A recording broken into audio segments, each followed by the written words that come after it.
Baik, tema yang ingin saya diskusikan, yaitu informasi geospasial tematik, khususnya dalam kebencanaan. Jadi ini mungkin sedikit topik yang berbeda, tetapi saya ingin membawa Bapak Ibu sekalian untuk memahami pentingnya data geospasial dalam kebencanaan dalam pengalaman saya beberapa tahun terlibat dalam bencana. Kenapa kemudian aspek kebencanaan ini menjadi sangat penting untuk kita bahas? Sebentar, saya kesempatan untuk lanjutkan slide. Baik, kenapa kemudian aspek kebencanaan ini menjadi penting untuk kita bahas? Sederhana sekali Bapak Ibu sekalian, bahwa kita adalah salah satu negara dari sedikit negara yang mengalami kerugian yang sangat besar akibat bencana. Ini grafik yang sangat sederhana, saya kumpulkan selama beberapa tahun. Sumbu X-nya adalah waktu, sumbu Y-nya adalah kerugian ekonomi dalam miliar rupiah, dan Bapak Ibu bisa melihat bahwa kita mendapatkan kerugian yang sangat dahsyat hampir setiap tahun akibat bencana. Jadi rata-rata pernah kami kumpulkan kerugian akibat bencana yaitu sekitar 22 triliun kerugian langsung. Kita tidak bicara dampak tidak langsung, dan itu bisa menjadi sangat dahsyat sekali. Bayangkan infrastruktur yang sudah dibangun tiba-tiba hancur dalam waktu yang sekejap akibat bencana. Ini kami saksikan di banyak tempat Bapak Ibu sekalian. Dan kami akan menggunakan apa yang kami lakukan 2 tahun yang lalu di Lombok. Jadi kami mencoba melihat persoalan apa dalam penanganan bencana di Lombok dan juga satu lagi di Palu, di mana kontribusi dari informasi geospasial menjadi sangat strategis. Saya akan menggunakan kasus gempa Lombok, dan kami sudah mempublikasikan sebuah buku dibantu dengan USAID mengenai pembelajaran penanganan darurat bencana gempa Lombok. Baik, ada persoalan yang kami dapatkan sesudah kami ke lapangan, dan ini sebetulnya sudah juga dijelaskan oleh para narasumber ya sebelumnya. Yang pertama adalah tidak ada informasi geospasial yang cukup akurat sebelum bencana dan tersedia di tingkat desa atau kecamatan. Saya rasa ini merupakan PR kita bersama. Saat itu belum tersedia. Dan itu menyulitkan pendataan.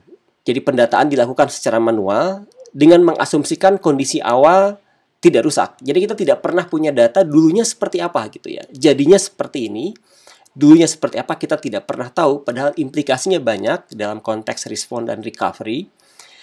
Kemudian para relawan berusaha untuk mengumpulkan data dan dilakukan secara manual, tetapi kemudian mereka keluar dengan ide bagaimana kalau membuat sebuah aplikasi, tetapi aplikasinya pun tidak berbasiskan spasial. Jadi kemudian kemudian ketika terkumpul bingung semua gitu ya. Ini di mana rusaknya, lokasinya di mana? Tadi yang disebutkan oleh Pak Arief bahwa semuanya harus bereferensi pada koordinat. Ternyata masih sangat sulit waktu itu. Dan kemudian lebih rumit lagi bahwa ketika kami perkenalkan konsep spasial untuk dalam proses pendataan, masih banyak yang belum memahami spasial dengan baik. Jadi literasi spasial kita sangat rendah, sehingga ini tadi disampaikan oleh Ibu Ketua, Ibu Lina, bahwa tujuan dari pagi diantaranya adalah untuk memberikan informasi spasial, informasi geospasial pada masyarakat. Menurut saya ini sangat valid, karena literasi spasial dari masyarakat kita masih sangat rendah. Baik, saya teruskan Bapak Ibu sekalian. Tidak ada standar geospasial minimum yang harus ada di tingkat desa dan kecamatan terkait dengan kerusakan. Kemudian prosesnya dilakukan secara manual. Dan ketika manual, apabila bencananya masif seperti mirip dengan gempa Lombok atau Palu, maka kapasitas kita terbatas. Sehingga kemudian delay time bagi masyarakat untuk mendapatkan haknya dalam proses respon itu menjadi sangat panjang. Kemudian tidak tersedia informasi geospasial terkini akan kerusakan bangunan. Jadi kerusakan bangunan ya harus manual gitu ya. Dan akhirnya ketika coba dilihat lebih detail, maka proses kerusakan menjadi sangat lama, sehingga ada trade-off antara kecepatan dan akurasi. Begitu cepat, maka akurasinya rendah, artinya kemudian data yang dikumpulkan terkait dengan kerusakan itu tidak menggambarkan kondisi yang sesungguhnya. Baik Bapak Ibu sekalian, ini dan dengan melihat persoalan tersebut, kami keluar dengan sebuah ide bagaimana kalau kita bisa melakukan rapid assessment dengan menggunakan deep learning. Jadi kami kemudian mengkaji bagaimana bangunan diidentifikasi dengan proses deep learning satu persatu, kotak per kotak. Bapak Ibu bisa lihat ini yang di sebelah kiri citranya, kemudian identifikasinya di sebelah kanan, termasuk kerusakannya pun kami identifikasi.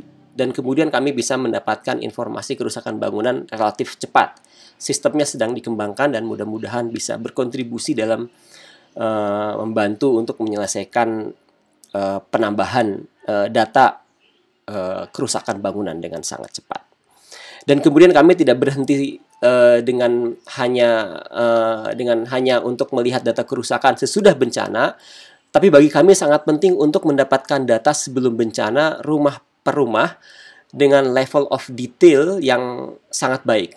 Jadi kami coba lakukan di Kota Bandung, dan saya menceritakan hal ini dengan harapan bisa berkolaborasi dengan Bapak Ibu sekalian ke depannya, karena kasus ini kami gunakan untuk keperluan analisis risiko bencana, tapi kami yakin bisa digunakan untuk keperluan apapun dalam analisis geospasial di masa depan.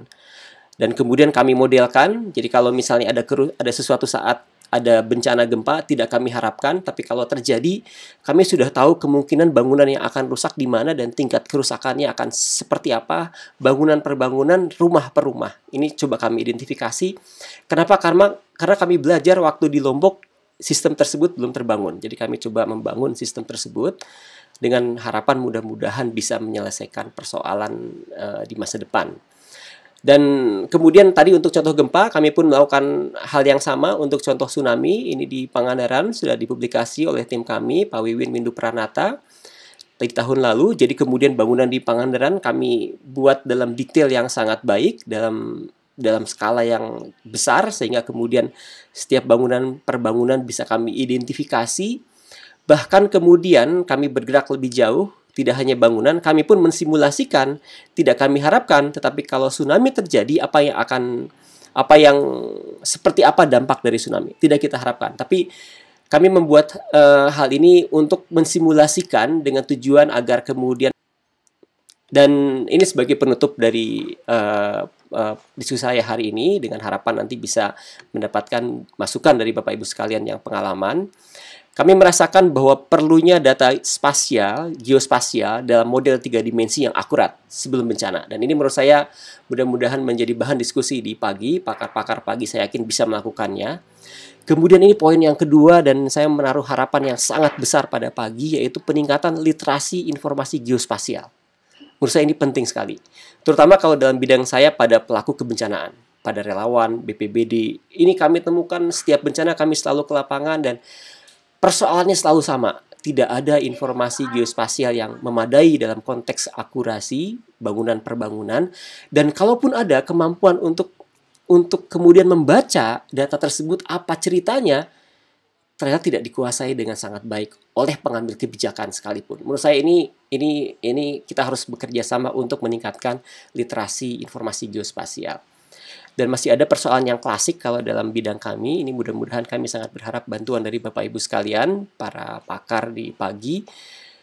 Deteksi dan karakterisasi bangunan dengan cepat dan baik dalam konteks tingkat kerusakan. Ini implikasinya banyak sekali. Ini harus kita bisa otomasi.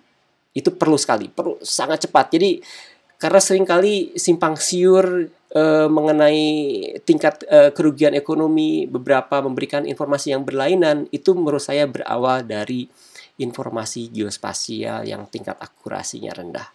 Baik, Mas Toto, terima kasih untuk waktu yang telah diberikan. Demikian yang bisa saya sampaikan, mudah-mudahan menjadi awal bagi diskusi. Wassalamualaikum warahmatullahi wabarakatuh.